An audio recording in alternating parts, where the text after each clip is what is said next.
On Easter morning, April 1st, 1945, American combat planes overhead and ships steaming offshore in anticipation of an unprecedented amphibious operation caused the Pacific island of Okinawa to shudder under an earth-shaking barrage.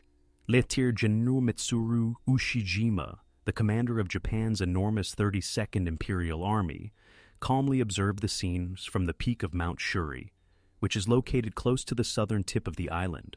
Through binoculars, he, his senior operations officer, Colonel Hiromichi Yahara, and his chief of staff, Major General Isamu Cho, observed the American landing force, 4 infantry divisions led by U.S. Lieutenant General Simon Bolivar Buckner of the Army, pushed ashore without any opposition after disembarking from a landing craft of about 1,000.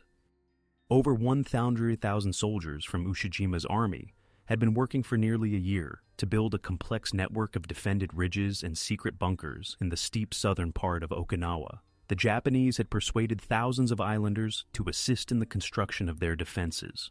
After permitting the American invasion forces to land on the island unopposed, Ushijima intended to entice them into a devastating battle of attrition. He had positioned the majority of his men in the south.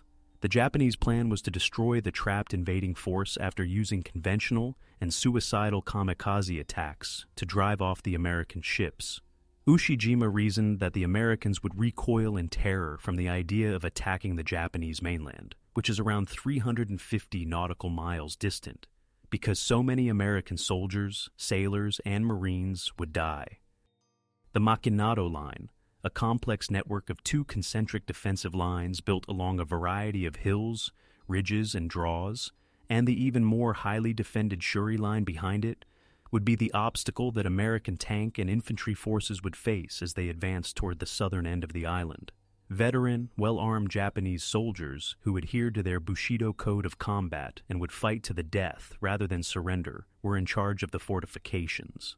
Although he lacked tanks, Yahara, a talented strategist who contributed to the development and execution of the Japanese strategy, had accumulated hundreds of heavy weapons and artillery pieces of all caliber, including the dreaded 320mm spigot mortars, 120mm mortars, 47mm anti-tank guns, and 150mm howitzers, in secret caverns and concrete bunkers that were essentially impervious to artillery fire and air. Yahara's idea of jikusen, or a yard-by-yard war of attrition, was a radical break from earlier Japanese island defenses, all of which had failed and had focused on destroying the enemy at the water's edge with frontal assaults and huge banzai charges. Okinawa, an important island. 3 factors made Okinawa desirable to the U.S. military. If it were taken, the last southwest supply line to resource-starved Japan would be cut off. If Okinawa's 4 airfields were taken, American medium-range bombers could reach the Japanese mainland, and if Okinawa's harbors, anchorages, and airfields could be used as a last staging ground for the planned invasion of the Japanese mainland itself in late 1945. On Okinawa, a massive army from General Douglas MacArthur's Southwest Pacific Push and Admiral Chester Nimitz's Central Pacific Island hopping campaign came together. Buckner oversaw a total of over 18,000 soldiers from 3 Marine divisions, the 1st, 2nd, and 6th under Meiji. General Roy Geiger and 4 Army divisions, the 7th, 27th, 77th, and 96th under Major General John Hodge. It was a lot more men than Buckner's namesake father had led at Fort Donelson, Tennessee during the American Civil War, and had given up to Ulysses S. Grant. Residents of the Ryukyu Island chain, which stretches southwest from the Japanese home island of Kyushu toward Taiwan, were originally unaffected by the Japanese invasion of China in the 1930s. Even though Okinawa was the largest of the Ryukyu Islands and had a huge local population, it lacked the industry and excess food needed to support the Japanese war effort. The production of sugar cane, which was turned into commercial alcohol for engines and torpedoes, was the island's primary contribution throughout the war. Okinawa was established as mainland Japan's first line of defense from the very beginning of the Pacific War.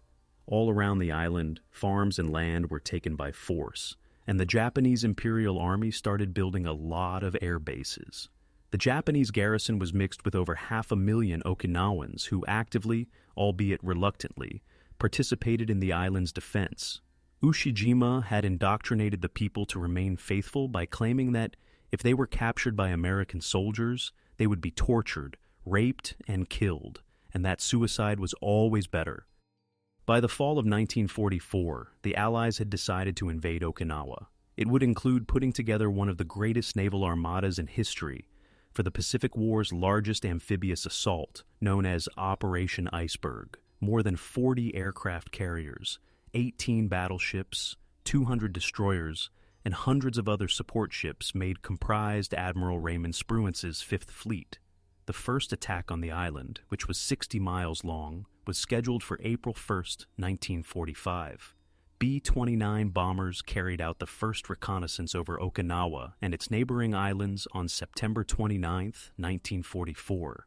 The capital city of Naha was nearly destroyed when nearly 200 of Admiral William Bull Halsey's planes struck it in 5 waves on October 10th, the day after the ferocious and terrifying General Cho boasted to a group of Okinawans that the Japanese defenders would win a decisive victory. In the meantime, the U.S. the Air Force, under by General Curtis LeMay, and based in the Mariana Islands, launched a B-29 strategic bombing operation against the Japanese mainland in March 1945, which resulted in horrifying incendiary raids. The remarkable success of the American submarine fleet was less well publicized, but maybe more successful in weakening Tokyo's military plan. American submarines sank around 500,000 tons of Japanese ships in 1944 alone. Japanese troop ships found it too risky to try to reach the outer islands by early 1945. The advantage of the defender. More than 1,300 ships from the combined British-American fleet assembled around Okinawa in mid-March 1945 in anticipation of the naval bombardment. The campaign's first kamikaze assault started on March 18th. The Kamikaze Special Attack Corps, named for the Divine Wind, typhoons that had swept away Kublai Khan's Mongol armadas in 1274 and 1281 and prevented Japan from being invaded, was a prime example of the desperation that pervaded Japan's imperial headquarters in Tokyo by the beginning of 1944. Japan started losing pilots much more quickly than they could be replenished as soon as it entered World War II. By 1944, a disproportionate number of Japanese pilots were being shot down, despite having less than one-third the flight training time of American pilots before being put into combat. The United States' anti-aircraft capability. Additionally, the number of Navy ships had grown to the point that it was practically suicide to assault an American ship. The Japanese concluded that it would be more practicable for their pilots to intentionally crash their planes into enemy warships, guaranteeing both the pilots and the ship's destruction. Approximately 4,000 Japanese aircraft were piled up for the kamikaze strikes, and the operational motto changed to one plane, one ship. Before the day of the landing, 2 locations were taken by American troops. Southwest of Okinawa, the small island groups of Karama and Keizi might serve as both ship anchorages and an artillery base to support ground forces after they landed. American soldiers took control of Karama on March 28th and Keizi on March 31st, despite sporadic fierce opposition from remote garrisons. Additionally, 350 suicide boats, quick vessels armed with depth charges, that the Japanese intended to use against the Allied fleet were destroyed at Karama. Since the main landing would be the first time American and Japanese forces clashed on Japanese soil, U.S. strategists expected a carnage. Unfortunately, American intelligence greatly overestimated the garrison size on Okinawa, estimating that there were only 65,000 troops there.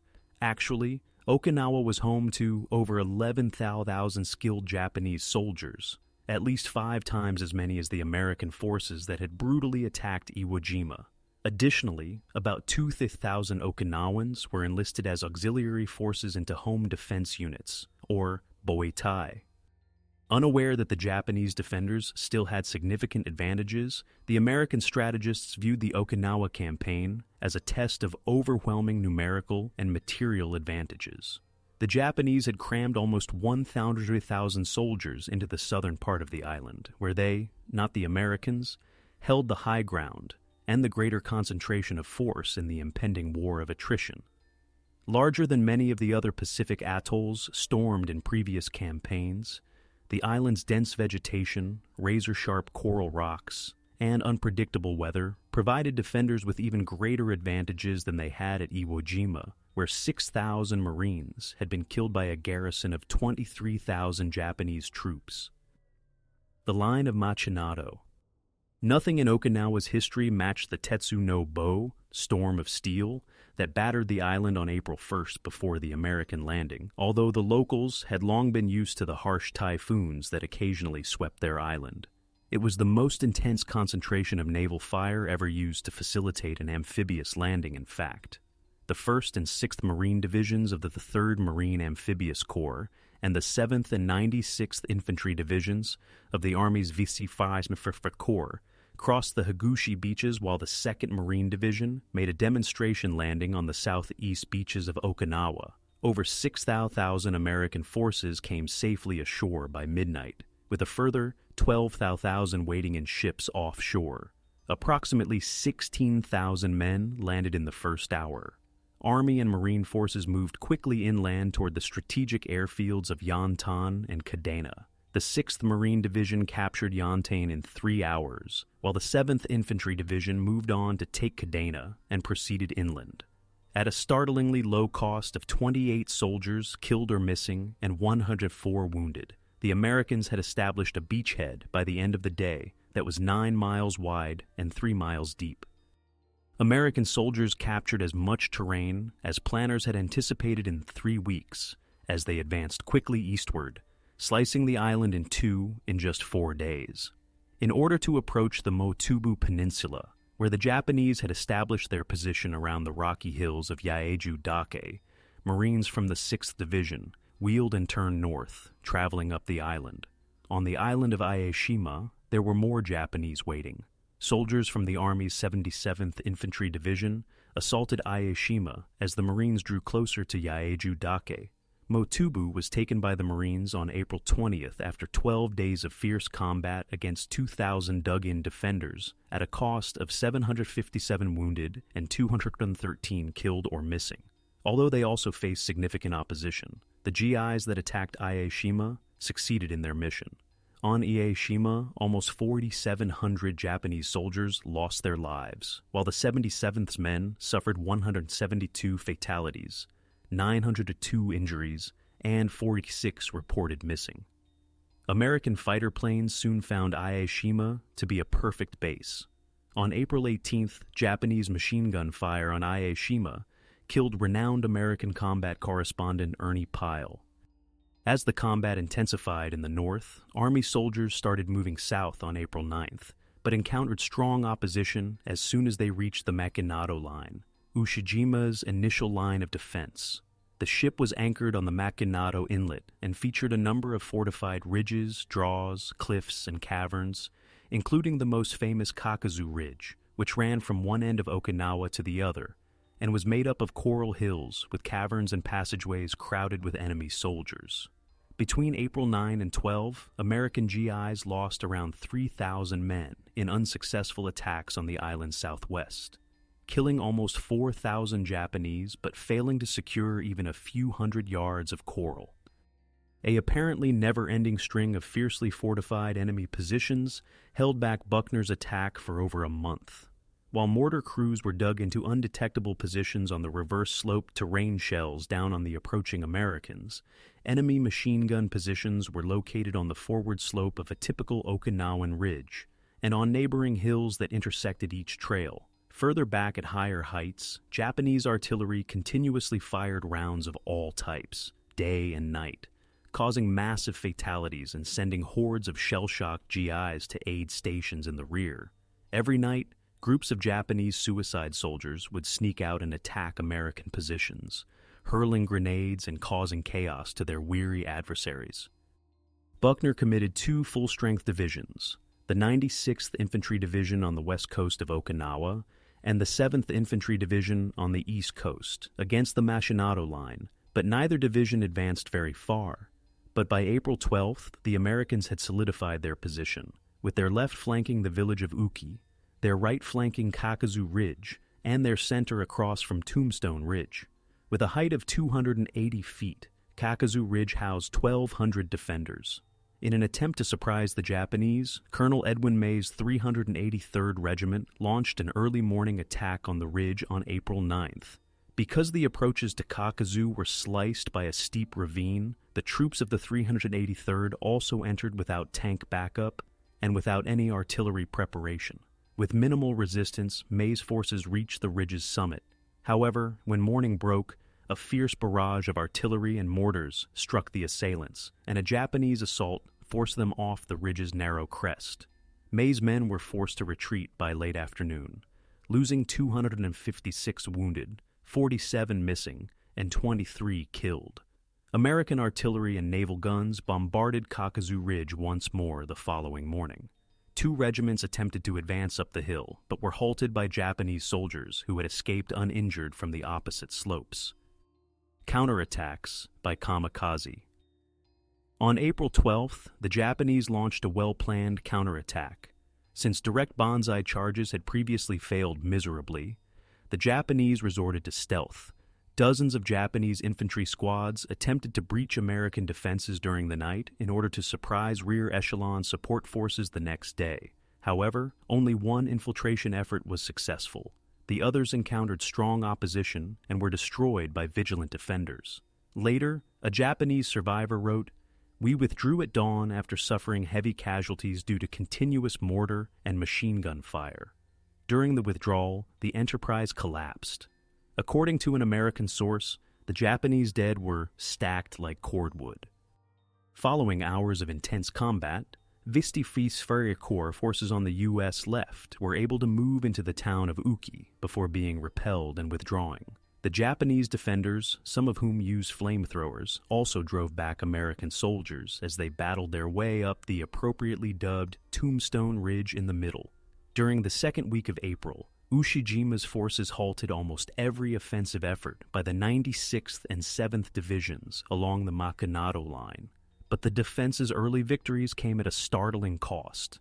Japanese fatalities were reported to be at least 5750, while American casualties were assessed to be 2,900, 451 killed, 2,198 wounded, and 241 missing. Some Japanese officers demanded an all-out push to halt the American assault, arguing that they had no reinforcements to resupply their soldiers after suffering such severe losses. When Buckner landed on April 14th, he told his commanders that he wanted the American line to move from coast to coast right away. He shifted the 96th to the center, retained the 7th along the east coast, and advanced the 27th Infantry Division, deploying it in the western sector, opposing Ushijima's left, to start things going. All 3 divisions left on April 19th, after the Machinado line was bombarded by around 19,000 shells, but by the end of the day, the American forces had barely advanced. Suicidal Japanese soldiers with satchel charges and anti-tank weaponry destroyed 22 of 30 tanks in a tank advance by the just-arrived 27th. On April 20th, troops from the 27th Division finally broke through the Machinado line, advanced 5 miles south, and then dug in. In the meantime, the first waves of kamikaze assaults had started to harm the U.S. fleet. The long-promised air and sea assaults on the Allied fleet off Okinawa were carried out by Imperial headquarters in Tokyo on April the 6th of 7. About 223 Japanese aircraft assaulted the American fleet offshore, and several radar picket destroyers northeast of Okinawa throughout the course of the day on April 6th. Because of the extraordinary number of aircraft involved, the Japanese were able to strike at least 14 American ships, sinking 4 and damaging 10 more, despite novice pilots and little air cover from Zero fighters. At least 10 coordinated strikes involving hundreds of planes, sometimes as many as 350 at a time, would be launched on the Americans offshore over the course of the following 10 weeks.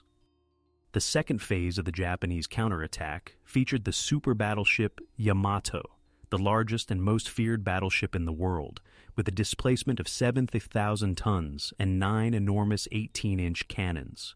With ample fuel for a one-way journey, Yamato was ordered to beach herself on the Okinawan coast, where she would serve as a target for American carrier planes to divert from air attacks on Okinawa and an artillery platform. On April 6th, however, swarms of American carrier aircraft started bombarding the ship with fire because Yamato was not provided with air cover. She sank a day later, along with the majority of the screening destroyers and a cruiser. On April 12th, the kamikazes came back in ever-increasing numbers, along with escort planes and a few seasoned pilots who would launch conventional attacks. About 350 bombers and fighters took out from Kyushu. The Japanese struck close to twilight, coming in from all angles and heights, and dropped chaff or thin strips of foil to confound radar. The carriers Essex and Enterprise, the battleships Missouri, New Mexico, Tennessee, and Idaho, the cruiser Oakland, and numerous destroyers, minesweepers, and gunboats were among the biggest vessels in the Allied fleet that were damaged by the Zeros. In addition to several destroyers and minesweepers, the kamikazes were able to strike another carrier, Intrepid, on April 16th. Approximately 305 Japanese aircraft damaged almost a dozen picket destroyers and support ships on May 3rd and 4. Buckner's unyielding attrition war. Admiral Chester Nimitz, Commander-in-Chief of the Pacific Fleet, flew to Okinawa and spoke with Buckner because he was concerned about the poor progress made by American ground forces so far. In order to end the standoff, Nimitz encouraged Buckner to launch an amphibious assault behind Japanese lines. He lamented that his fleet of over 1,600 ships was losing about a ship and a half a day to suicide strikes. Buckner declined, preferring to keep attacking directly. Despite cries from his subordinates to starve, encircle, or avoid the apparently invincible areas of Japanese resistance, Buckner would keep adding men to piecemeal frontal assaults. Buckner turned down Maj. General Andrew Bruce, commander of the 77th Infantry Division, who suggested a southern landing behind the Shuri lines to make the Japanese battle in two directions. In late April, the Machinado line finally broke due to continuous pressure from Buckner's 3 Army divisions, which caused significant losses on both sides. The attackers' so-called blowtorch and corkscrew method, which involved pumping gasoline into caves, setting it on fire, and using explosives to blow up cave entrances, guaranteed that the fighting would be brutal, up close, and frequently hand-to-hand. Under the cover of artillery barrages, the Japanese started to retreat from their initial line, with the exception of 2 well-fortified enclaves at the center and the right flank where the defenders were still holding firm. American soldiers steadily advanced on the Shuri defenders between April 25th and May 3rd. Buckner reorganized his front lines, moving the 1st Marine Division in place of the exhausted 27th Infantry Division, and bringing the 6th Marine Division down from the north to confront the western flank of Ushijima. While the 7th stayed on the western flank of the Army's area, the 77th Division moved up to the eastern sector to rest the exhausted 96th. There were now 2 Army divisions in the east and 2 Marine divisions in the west on the American front. On May 3rd, a reluctant Ushijima launched a surprise attack on the reconstructed American lines after being persuaded to do so by his frontline commanders. While a third attack focused on the middle of the American line, he deployed 2 waves of engineers around the eastern and western sides in amphibious assaults intended to land behind American lines and divert them. The operation was a complete failure from the start. Instead of landing behind the Marine position on the western shoreline, the engineers landed across from it, and the attackers were soon destroyed by Marine mortars and machine guns. The majority of the Japanese landing ships were destroyed, and the majority of the engineers were killed when American naval vessels on the eastern side saw the attack barges and began fire. The 2,000-man force was decimated by intense and precise American artillery fire, and the Japanese infantry charge, which was supposed to begin at dawn, was postponed. The Japanese lost 19 pieces of artillery, a significant amount of valuable real estate, and over 7,000 of its most experienced frontline troops in the misguided onslaught. Troops from the 1st Marine Division moved over no man's land for several hundred yards until the assailants stumbled, Later, Operations Officer Yahara noted, "This catastrophe was the campaign's pivotal action." But the carnage was far from over. Part of the reason it would drag on for 7 more brutal weeks was that Ushijima's attrition strategy benefited greatly from Buckner's frontal assault tactics. Following the unsuccessful attack, Ushijima proceeded to withdraw his forces along the Shuri line, an 8-mile route that went from Yonabaru on the east coast over winding ridges close to Shuri Castle and into the port city of Naha on the western side of Okinawa. With his reorganized forces, Buckner launched an onslaught against the Shuri line on May 11th. All along the line, Army units in the east once more faced intense opposition. Units of 51st Corps, which were closest to the coast, sank for 2 days at Conical Hill, a crucial height, before taking a position on the crest and fending off ferocious Japanese counterattacks for 3 more days. The 77th Division fought through its own hell farther to the west, particularly at Ishimi Ridge, a 350-foot rise that is 1/3 of a mile from Shuri. Bloody Sugarloaf Hill Battle. The challenge of destroying the fortress at Shuri was especially difficult for the 2 Marine divisions battling along the western section of Buckner's line. The Marines' perseverance was put to the test in 4 specific locations: Dakeshi Ridge, Wana Ridge, Wana Draw, and, most importantly, Sugarloaf Hill. On May 11th, the 1st Marine Division moved toward Dakeshi Ridge, but they were unable to make any progress against an enemy that was entrenched on both sides. The Marines were forced to battle mostly in squad-sized groupings under horrifying fire. While his friends set up a thick covering fire, a lone Marine would move slowly into an enemy cave or machine gun position before throwing a grenade or satchel charge. Rifle or flamethrower fire would kill anyone stumbling out of the cave. Dakeshi Ridge collapsed following 3 days of fierce combat. Wana Ridge and Wana Draw took longer.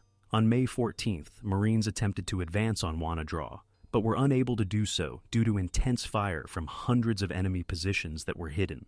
Wana Ridge and Wana Draw were reduced to muddy quagmires by the ceaseless firing from both sides and the heavy rains that started on May 21st. Retrieving the bodies of fallen Marines would have exposed additional personnel to the heavy artillery stationed on Shuri Heights. Therefore, they had to be left in their current location. Shells dropped continuously, destroying or slowly rotting the remains of dead Japanese and Americans. Ushijima's artillery appeared to have bracketed almost every inch of territory to the Japanese front, according to American commanders. Combat exhaustion caused a sharp increase in the number of personnel sent to the rear. By the end of May, the ground assault was starting to resemble a battlefield from World War I, with men stuck in mud and highways flooded by rain, making it difficult to evacuate the injured. American forces received 2 shocking announcements during the Okinawa War. Nazi Germany had surrendered on May 8th, and President Franklin D. Roosevelt had passed away on April 12th. They were unfortunate to learn that the war against Japan would go on. Sugarloaf Hill became the center of attention instead of Okinawa. When the 1st Marines moved near the hill, it didn't appear very formidable, but Ushijima saw it as the key to the entire Shuri defenses. Sugarloaf was 300 yards long and 100 feet high, a height of coral and volcanic rock that was sparsely scattered with trees and bushes. Half Moon Hill, another mound, supported it to the southeast, and Horseshoe Ridge, another promontory, supported it to the south. The most noticeable element of a 3-pronged spear aimed straight at the 6th Marine Division's advance was Sugarloaf. Converging fire from the remaining 3 peaks could destroy attacking forces charging one precipice, while heavy guns on each summit might unleash deadly fire against any other mountain the Marines attacked. Furthermore, Japanese artillery, mortars, and machine guns stationed on Shuri Hill, where the 1st Marine Division's assault had been abruptly stopped, could rake the whole complex. As the 6th Marine Division advanced on Sugarloaf, units engaged in a bloody pattern of relentlessly battling their way to the narrow crest, briefly retaining it against intense counterattacks, and then retreating under insurmountable strain. With the crest of Sugarloaf changing hands multiple times, and an increasing number of dead Marines scattered throughout the bloodied approaches, the ebb and flow of this terrible war of attrition raged unabated for 5 days in a row. Finally, on May 17th, a Marine battalion captured a significant area of Half Moon Hill, allowing them to provide heavy fire support on Sugarloaf Hill the following day. Marines battling further east were also gradually reducing Japanese firepower on Wana Ridge. In order to divert much of the Japanese fire and allow a force of tanks and infantry to rush around Sugarloaf's left flank, attack it from the rear, and rout the remaining Japanese defenders, the Marines launched 2 diversionary attacks on May 18th, one against Half Moon and Horseshoe Hills, and the other against Sugarloaf's right flank. At last, Sugarloaf stopped talking. The 6th Marine Division sustained roughly the same amount of fatalities during the entire fighting at Tarawa, with 2662 killed or wounded, and 1289 cases of combat exhaustion over the 10-day period leading up to the capture of Sugarloaf Hill. The 29th Regiment virtually vanished after suffering 82% fatalities. Due to a lack of troops and supplies, Ushijima started withdrawing units from the Shuri line and Wana draw in late May, which made room for more Marines to arrive at Shuri, many of whom had transferred from Sugarloaf Hill. There was never a chance for us to win. Ushijima was persuaded to retreat to his last defensive positions on the Kiyan Peninsula due to the constant assault on the Shuri line. His forces started to leave on the evening of May 23rd, leaving behind rear elements that kept the American advance from progressing. Numerous Japanese soldiers who were too injured to travel were either given fatal morphine injections or allowed to perish naturally. The Japanese had evacuated many troops from the Shuri defenses by May 31st, as the Americans discovered. The chase lasted from late May to June 11th. The United States claimed 62,548 enemy soldiers were killed by the first week of June, but only 465 had been captured. Finally, the conflict would end after 2 more weeks of intense fighting and 2 more weeks of mopping up operations with flamethrowers and explosives. While Army units routed the defenders at Yaeju-dake to demolish Ushijima's eastern flank, Marines cleared the Oroku Peninsula in the west in the beginning of June. About 3,000 Japanese soldiers had fled to the Kiyan Peninsula, leaving the survivors with nowhere to go. 2/3 of them would battle to the death. Between June 11th and June 21st, troops and Marines gradually surrounded the last areas of Japanese resistance, ultimately defeating them. About 1/3 of the worn-out Japanese defenders who were left to confront the last assault decided to surrender. The rest were slain in large numbers when launching suicidal attacks against firmly established American positions, fighting to the death, or killing themselves with grenades. The 8th Regiment of the 2nd Marine Division had landed to support the 1st Marine Division during the campaign's last assaults. General Buckner was killed by an enemy artillery bombardment on June 3rd, while personally reconnoitering the front of the 8th Marines' position. Major General Roy Geiger, commander of the Marine troops on Okinawa, was the next senior general officer. He was spot promoted to lieutenant general and became the first and only Marine naval aviator to command an American army in combat. By June 16th, the Japanese fortifications were virtually overrun. Recognizing that the end was imminent, Ushijima disbanded his staff on June 19th and directed all men to switch to guerrilla warfare. The 6th Marine Division's operation zone, which included the island's southern shore, saw the end of organized resistance on June 21st. On June 21st, the 1st Marine Division launched its last offensive of the operation and announced that all of its targets had been taken by dusk. Similar declarations were made by Bixby 5th Corps units, and on July 2nd, Geiger proclaimed Okinawa secure following an 82-day war, despite ongoing mopping-up operations that resulted in a further 9,000 enemy deaths and 3,800 POWs. On June 22nd, at 10 a.m., 10th Army Headquarters held the final formal flag-raising ceremony on a Pacific Island battlefield. Ushijima and Cho, who had recently been appointed to lieutenant general, committed ritual suicide earlier that morning as 7th Infantry Division troops were closing in on their headquarters. Yahara had been ordered by Ushijima to flee to Japan and provide a last report on the operation. Cho penned the following message shortly before he committed suicide. "We made every effort to employ our strategy, tactics, and skills." Yahara, who was arrested but later returned to Tokyo, later said, The fact was that we never had a chance of victory on Okinawa. We fought valiantly, but it was as nothing before the material strength of the enemy. Significant losses on both sides. Following closely behind the combat forces, American engineers and construction battalions worked diligently for weeks to turn the island into a key base for the anticipated invasion of the Japanese home islands. Okinawa was the most expensive engagement of the Pacific War due to repeated meat-grinder frontal assaults.